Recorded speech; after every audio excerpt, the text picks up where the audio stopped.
Welcome to Our Darlington, the podcast where we explore the heart and soul of Darlington through its local independent businesses and the people that make it special.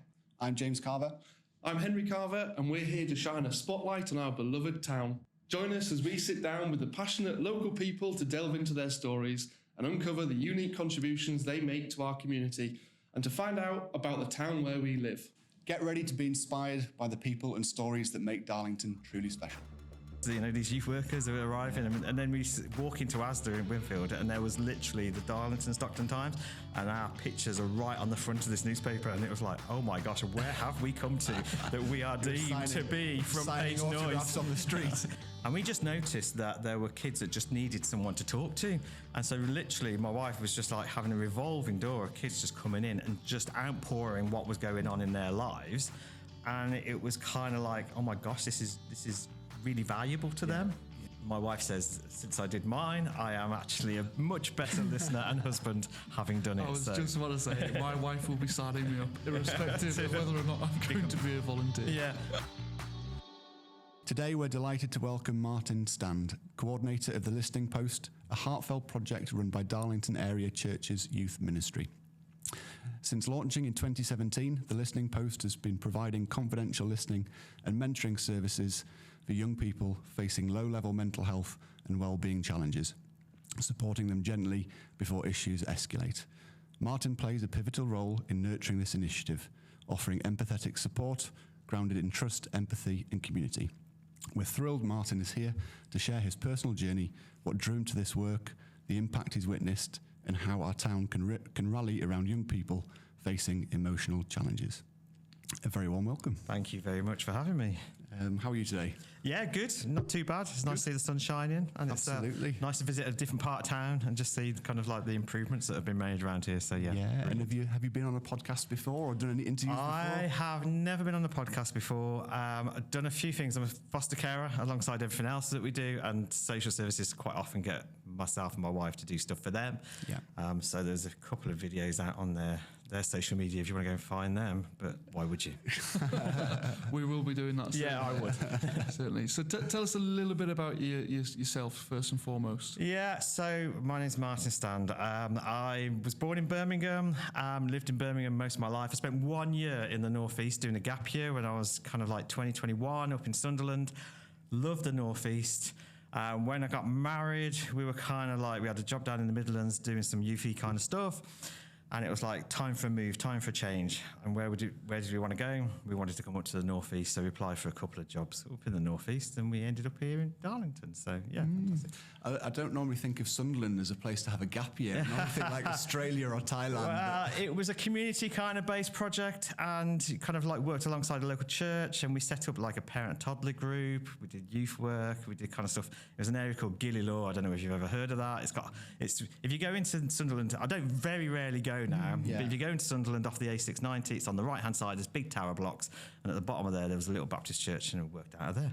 Yeah, excellent. So very good indeed. So do you live in Darlington now? We do just live out in Herworth, and it's a really nice place to live. We lived in town for a little bit, and so moved down there. Yeah, very good indeed. So what made you sort of settle in Darlington or surrounding villages? Just the job, really. Just we came up is 18 years ago.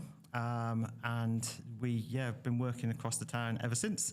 I mean, it was quite surprising coming here from a big place like Birmingham, because we moved out of Birmingham to a place called Tipton, which is between Birmingham and Wolverhampton. Very exotic, as it not. But it was a great place to kind of, work and do some youth work alongside some amazing young people who we're still in contact with today. And it was just that case. We just wanted to push our boundaries and just go somewhere else and do something different. And so we just came to Darlington, fell in love with the place. We'd been here like a week, and then the Northern Echo had been out and did an interview with us. These youth workers are arriving, and then we walk into Asda in Winfield, and there was literally the Darlington Stockton Times, and our pictures are right on the front of this newspaper. And it was like, oh my gosh, where have we come to that we are deemed to be front page noise on the street? It's just crazy, because in the Midlands you would never get that kind of traction in a much bigger place. So Darlington, it's great. And we made that decision because our son was just turned 1 just after we came. He's just about to turn 19 and go off to university. And we were like, we are definitely here for the whole of their childhood and beyond. So here we are. Yeah. So the Listening Post was set up in 2017? It was, yeah. So we'd been working for this charity, Darlington Church's Youth Ministry, for a number of years before that point. And one of the jobs that we'd had was being chaplains into St Aidan's. And a chaplaincy role is kind of like, it's a very pastoral role. And we just noticed that there were kids that just needed someone to talk to. And so literally my wife was just like having a revolving door of kids just coming in and just outpouring what was going on in their lives. And it was kind of like, oh my gosh, this is really valuable to them. Yeah. And where we'd come from in the Midlands, Tipton, they had a Tipton Listeners Project, which was for adults. And our time in St Aidan's came to an end, kind of budgetary kind of stuff happened. And it was like, well, what do we do now? And it was like, actually, maybe there's scope for a listening service for young people. And so it really, that germ of an idea when I was washing up has turned into this project that's kind of, doing stuff today. Fantastic. And how does it work? Do people have to register with you? Is there slots to come in? Yeah, so basically it started off quite small and we just got a few kind of people that were interested in becoming listeners, and we provided a training course. So we had some trainers come up from Sheffield. They did 3 weekends with the listeners, and we just trained them in kind of effective, active listening skills. And then from that group, we then approached a couple of schools and said, would you like to have, somebody come in and just do some listening sessions with some of your students that maybe just be struggling with like low-level mental health or just anxiety or whatever. And so it just began to kind of nurture from that. Mel and I had been working in the schools anyway, so we had a few contacts and they were very warm and receptive. And then just before COVID came, we did another lot of training. We did it through Darlington College this time, and it's 5 evenings, 3 hours each session, and people come out with an accredited listening qualification at level 2 in effective listening skills. And we had people register onto this course. So we just put it out on social media. We'd been into Cummins and spoken there, and a number of the Cummins staff came along and did the training. Some people from the local community, we just put it out there, registered their interest. Yeah, would love to come be able to support a young person. And so they came onto this course. So we probably had about 15 or so on that course. And that was just before COVID hit. And so COVID came along and kind of wiped out the volunteer kind of aspect of the project. And it was just one of those things. Some of the other of us, we were still able to continue when we were able to do that. We did telephone appointments. The schools were asking, would refer students into us and said, actually, could you do a weekly telephone call with this student? We had people self-refer. And so we were doing telephone calls. And it's interesting because I still see a young man, and if he watches this, he'll know who he is, but nobody else will. But he started as a telephone conversation in COVID when he was still in primary school, and I'm still seeing him now. He's in secondary school, so that kind of long-term support has been carrying on. There's been gaps in that support, but it's been great to see someone and journey with somebody for such a long time. Fantastic. But that's extremely rewarding from your side of things, being able to help. Yeah, I mean, I think that's what the listeners get from it. Yeah. Is that sense that they're doing something that's of worth, something that's valuable to the young person. And it is really good to be on a journey with a young person. Yeah. And I think we've been involved in youth work a long time, my wife and I, and it's always good to see a young person grow and kind of like flourish into the person that they can be, and maybe the person that they didn't realise that they could be. So, yeah. Did you notice a different sort of pre and post COVID? I mean, the whole COVID thing was really interesting because I like to step back and kind of see what's happening. Yeah. And there was like, before COVID, we were dealing with kids that absolutely hated school, and school was kind of a struggle for them. So going into schools was quite hard. And therefore, a lot of the conversations we're having were around that. And then when we flipped into COVID, we then got a lot of people that were really missing school and therefore were struggling with the fact they weren't going into school and didn't have that routine, and we're kind of struggling with kind of like, because if there were issues at home during COVID, those issues were magnified because of lockdowns and stuff like that. And so a number of students, it was those kind of, everything was exacerbated, everything was a lot more intense. And then it kind of flipped back again when we came back into kind of like back into schools, and we then had those that were missing COVID because they enjoyed being at home and having that kind of, having to be in school. And then it was, so yeah, it's very interesting times and how it's impacted. I think there's still the ripples effect of COVID coming through, especially, you talk to teachers and stuff like that, they will talk about how, social development, the impact COVID has had on that. And sometimes people will kind of like say, oh yeah, the lockdowns and COVID, this is the reason. But for other people, actually, that may be the reason, but they're just not seeing that as the possibilities. Okay. What's the difference between what you do and sort of counselling? So we are very clear in the fact that we are listeners, and we're not counsellors, so we're not at that pay grade, if that makes sense. And so therefore we have to be very mindful that we're not there to give advice. We're just there. I kind of see us as kind of, in the pressure cooker, there's got the valve, it just lets out the steam. Yeah. We are that kind of like, just come and let off steam. So I've had students that have come in and they're absolutely raging about something that's happened in school, and they've had their kind of session, and it's just given them that opportunity just to detox from whatever it was that was triggering them. And so just that time as well, because we started off initially as just secondary school, but then as time's gone on, we've gone into kind of the higher levels of primary school, so year 5 and year 6.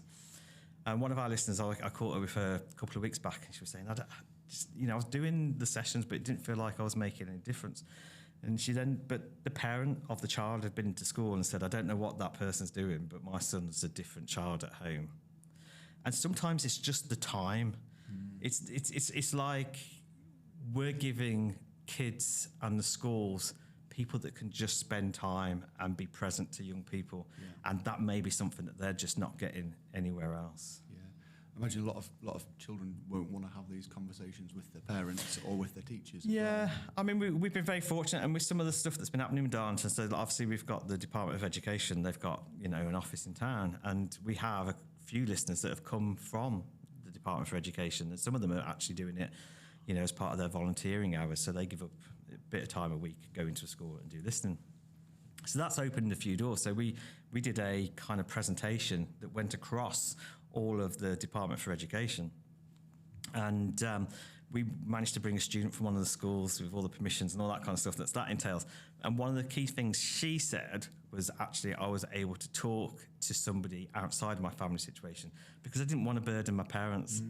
It wasn't necessarily the fact she didn't feel like she could talk to her parents, but she could just recognise that her parents have got a lot going on themselves, and she just didn't want to be that extra burden. Yeah. So by having the listener, it just meant that she could have that chat with somebody else. Brilliant. So just to clarify, do you go to schools and just give your time slots that have to then be taken during those hours, or do you have other appointments elsewhere? Okay. So in terms of referrals in come from anywhere. Yeah. So what we try to do is we try to assign listeners to schools. So that way there's kind of that relationship built up with the schools as well. And so a listener can give an hour to 2 hours, and we've got some listeners that give more. And the school will know when they're in school. So it's the school that will refer the student in. So the students are selected, triaged, I would say, by the school. So they might have a school counsellor as well, and they might go, well, actually, this young person needs counselling, so we'll send it to a counsellor. Actually, this young person just needs to let off steam. Just, it's quite minor, whatever it is, minor, in inverted commas. Yeah. So we'll put them into the listening post. Yeah. We then do out-of-hours sessions as well. So we work alongside Primary Healthcare Darlington, and they will facilitate us a room, and we can see students outside kind of school hours there. So we have had some students that don't want to be seen in school because there's still that little bit of stigma involved, and actually, they don't like to be called out the lessons and all that kind of stuff. So they go, actually, is there a way of seeing you outside of school? And it's like, actually, we can facilitate something at Primary Healthcare Darlington. So. What would you say the overall mindset is for the younger generations for speaking to someone like yourself?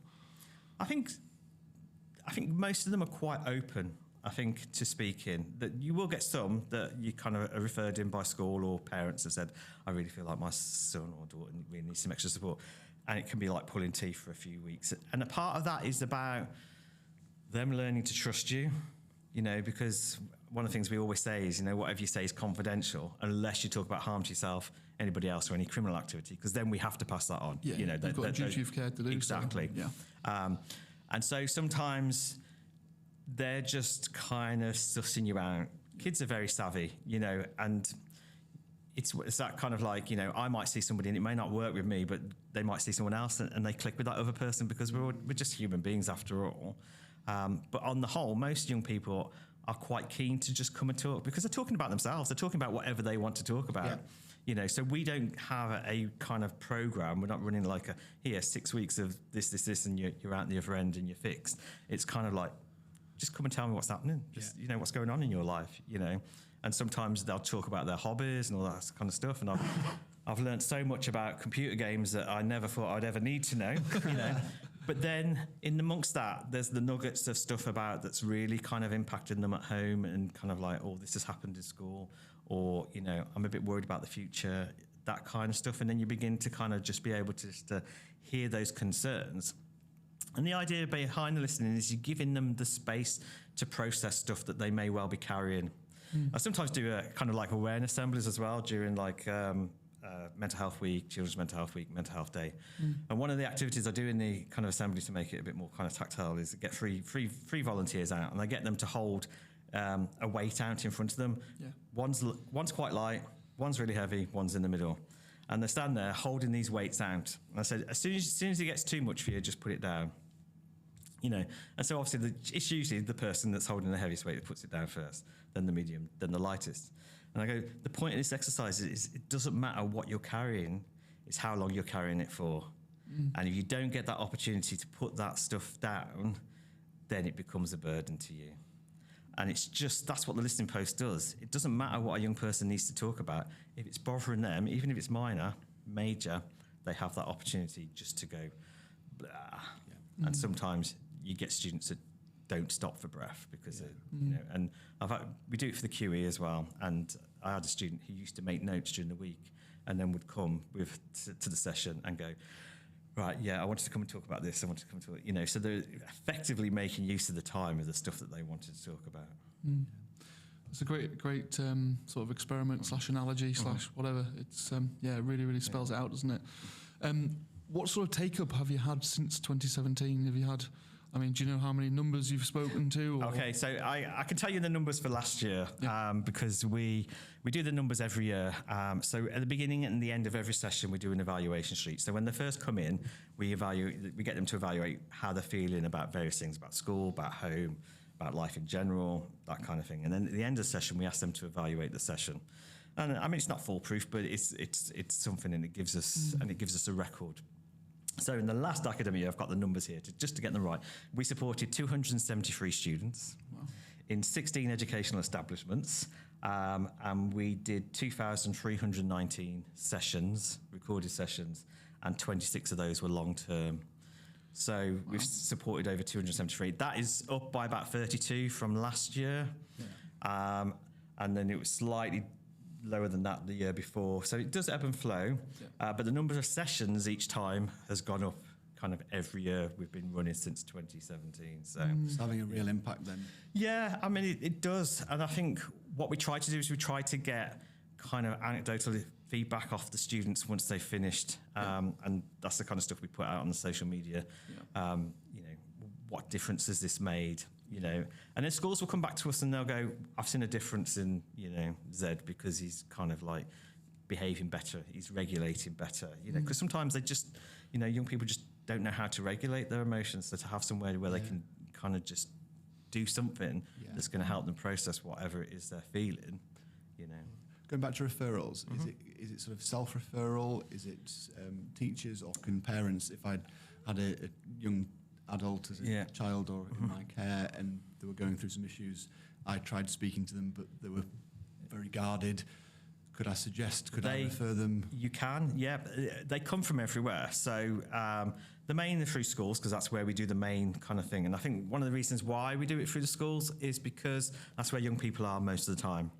And if we were to provide sessions outside of school, it would probably, they'd lose more school time travelling to a session, doing the session, then going back to school. So actually, it's much more time effective doing it in the school because, they just come from class, do their session, go back to class. Yeah. We just try to make sure they don't miss the same lesson every week. There is a mobile number, and people phone up, and so we get phone calls from social services, we get phone calls from parents. sometimes we get parents in distress, because they see their child is struggling and they're trying to find out somewhere that's going to help. And I think one of the reasons the listening post exists because, and it's well publicised, but some of the waiting lists for kind of like the NHS support are quite long, and therefore people are left kind of in limbo for a while. Yeah. And I think the listening post has been very good, and I think in schools they recognise that. Actually, this person's maybe not getting the help they need, but actually we can put them into the listening post as kind of like a stopgap, or kind of like, and ideally we would like, sometimes students don't necessarily need to go on to the further support because the listening post has been all that they needed. Because when I first came up with the kind of germ of the idea, I spoke to a GP friend of ours who works in Darlington, and she was like, yeah, this would be amazing, but do know you are going to be overwhelmed with kind of referrals and that kind of stuff. So we've always tried to be really measured in how we grow as an organisation. So it started off with just a few of us, and then we kind of do the training once a year, and each year we kind of just expand our reach that little bit more. How many listeners have you currently got? So we've got 26 operating this academic year. Next academic year, because we do the training now in the summer term in readiness for September, that will probably grow by another 8 or 9. So we'll probably have about 35 listeners working across Darlington next academic year. And all from different sort of professions, walks of life, ages? Absolutely. So the youngest is 21. Mm-hmm. Actually, no, sorry, I apologise, because if someone's listening to this, she will go, no, I'm 18, she's 18. Okay. So we had a student from Carmel who was in sixth form, and she did the training, and she, whilst doing her A-level year, she's also been doing some listening work in Carmel as well. Wow. So that's a great kind of like little link in. So she's the youngest. Yeah. And then we have some very mature ladies that are kind of retired, and it is a mix right across. Yep. We have more females than we do have men. That's just the nature of kind of like, the call we put out. But schools quite like to have male listeners because often it's male role models that are kind of missing into some young people's kind of lives and stuff like that. So some still work. So like we have people from Cummins, we have people from the Department for Education who do it as part of their volunteer hours that are given to them. Mm-hmm. Newly retired. A lot of the people that are just about to become listeners are people that have retired recently from professions. So we've got a police lady that's retiring, a prison officer that's retiring, and so therefore they're looking for something to make, that they're going to do that's worthwhile and kind of, so we're really happy to take these people on board and do the training and get them on board. So if someone listened to this podcast or watched the podcast and thought, do you know what, that's something that I'd be interested in getting involved in, when would the next opportunity be, or what would you say to them? We kind of need a minimum of 10 to run the training to make it cost effective. Yeah. And so therefore, once we reach that magic number in conjunction with the college, because we run it through their kind of systems, we could put it on whenever we kind of reach that level. Mm-hmm. If not, we kind of really proactively push for the summer training because it just fits quite nicely in kind of getting people up and ready for September. Yeah, and what makes a good listener? What attributes does someone have to have? Oh, that's a very good question. I think the answer, Henry. You should have been listening. I think it's about just being able to be present to somebody in that moment. Because quite often when we're talking, as I'm talking, you're thinking of questions, and not necessarily fully hearing what I'm saying because you're looking to respond to what I have said. And therefore, in terms of listening, it's about taking that step back and absorbing and kind of recognizing that you are hearing what that person's saying. And there's various techniques that we get taught as part of the training as to how to be able to do that effectively. Yeah. And my wife says, since I did mine, I am actually a much better listener and husband having done it. I was just about to say, my wife will be signing me up, irrespective of whether or not I'm going to be a volunteer. Yeah, but that's the thing, because we just we blanketly just put it out there and go, look, we're running this training. Come and do this training if you think you're interested in becoming a listener. People come and do the training and they realise actually it's not what they thought it was going to be. Because for some people, they want to be able to come in and go, oh, you know what, you should be doing this. Oh, yeah, that happened to my son, and all that kind of stuff. And that seeps in, it obviously does, because sometimes you have a shared experience with somebody that's talking to you.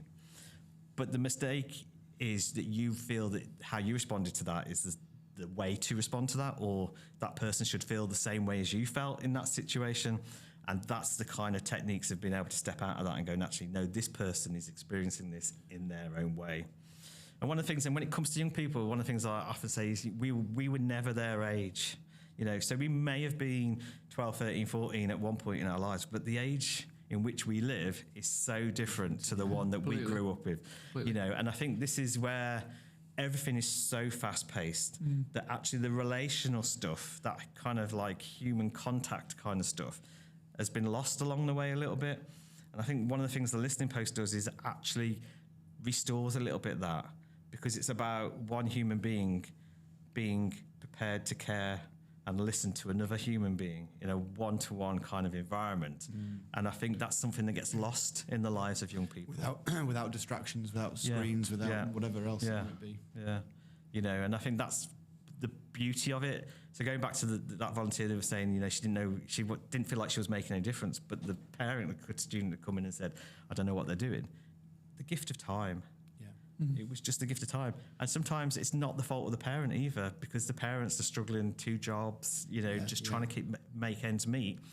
That's sometimes that quality time just falls through the gaps, and so therefore we're offering that bit of quality time to that young person, and I truly believe that for some of these young people, they will remember their listeners for their whole life, and they'll be like, talking to their grandkids, and when I was at school, I had this person I could just go and talk to about anything and everything, and I think sometimes I've heard it all from a young person, and then the young person will come in and they'll be like, okay, and maybe I haven't. So you're up to sort of mid-30s listeners, which is brilliant. Do you have a need for more? Is there a demand for... Well, ideally, we're in every secondary school in Darlington. So every secondary school, some schools have 2 or 3 listeners. Some have just got 1 at the moment. So there's always scope to kind of build that. Then we're in about 5 or 6 primary schools. And I've had, just before the summer, 3 other primary schools contacting us saying, actually, we'd be really kind of like interested. We've heard about listening posts, because we're not great at putting ourselves out there, but we don't exist for that purpose. We exist because we want to help young people. But word gets kind of spread around, and so we've got 3 or 4 primary schools that are asking for a listener come next academic year. So as we grow the team, and as I said, some of our listeners are more mature, and therefore at some point, they will want to, they'll want to go, actually, I've done my stint, and some of them are very, very good. Fantastic. Brilliant. Fabulous. Any more questions for you? Nothing from myself. I guess we usually ask sort of what's next. Where's what's the vision? Next? Okay, so the vision is our trustees are talking about, okay, this has been set up in Darlington, but actually there's a need for this across the country, and this is one of the things that the Department for Education, I've kind of said, some of our listeners are like, everywhere needs a listening post, because actually we're meeting a need that's not being met, and I think it was somebody from Darlington Borough Council said, we have a lot of organisations that do like mental health awareness, but there's not many that actually are on the coalface. And so therefore, I guess it's growing that. Maybe outside of Darlington, seeing whether there's opportunities to put the listening post elsewhere. So these are the things that we're beginning to kind of grapple with in terms of as an organisation. As you said right at the beginning, the project sits under the Darlington Area Church's Youth Ministry. However, this is becoming more and more of an entity in its own right. So there's those kind of discussions as well. Do we become the listening post and just do this because that's where the kind of route has taken us? Or do we have to just kind of like... So it's all a bit wibbly-wobbly at the moment, but we're trying to kind of ascertain the way forward. But my kind of thing is we have to get Darlington right. We have to make sure that we've got the provision here. Funding is always an issue. It's one of the worst parts of my job. It's relentless, and it is for lots of charities at the moment. There's so much more competition for funding. We're very Darlington focused, and it's kind of like, so we really need to kind of like build that strength around the kind of sustainability. and then see where we can expand and maybe have offshoots. But I've had queries from Birmingham, from Chester, Newcastle, so there's people that have heard about Listening Post and have gone, do you know what, actually this model would work really well in our area. How do we do it? And that's, Okay. So there you go. Watch this space. Watch this space. Yeah, well, a very, very worthwhile thing to do. Yeah. So Thank you you very much for the conversation. No, thank you. And if people want to find out more about you, you're on social media. Yeah, you've got a so the website. Facebook page is probably the most kind of like dynamic of what our presence out there. Yeah. We'd love to get our own website properly up and running. So that's one of my goals for the next 12 months is to actually get a proper Listening Post website up and running for and stuff. So yeah, thank you. Thank you very much Thank you indeed. very much. No, brilliant. Thank you very much.